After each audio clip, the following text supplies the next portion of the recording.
Donc en gros, si les gens doivent se mobiliser comme l'ont fait ces frères du Rwanda, parce que ça peut aussi nous inspirer, faut-il le dire, ça peut inspirer les Congolais.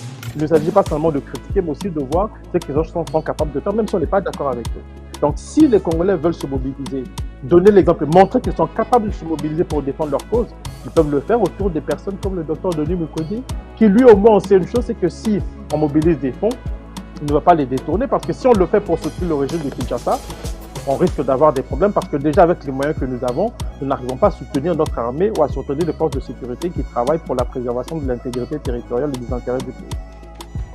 Nous avons la chance d'avoir cet homme qui est vraiment un cadeau du ciel, si je dois le dire ainsi, par rapport à son aura, par rapport à ce qu'il porte et par rapport à la reconnaissance mondiale qu'il a aujourd'hui.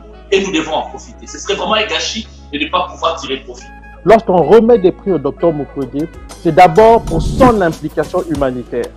Et d'ailleurs, quand les Occidentaux, les dirigeants occidentaux viennent prendre des photos avec lui, ce n'est pas pour en faire l'homme des Occidentaux, mais au niveau de la communication institutionnelle, ces gens-là tirent profit de ça. Pourquoi? Parce qu'au niveau des opinions publiques occidentales, voir leurs dirigeants soutenir un prix Nobel de la paix, quelqu'un qui s'implique auprès de femmes, c'est toujours une bonne chose. Ça leur permet, eux, d'une certaine manière, non seulement de laver leur image, mais d'occulter leur rôle dans ce qui se passe.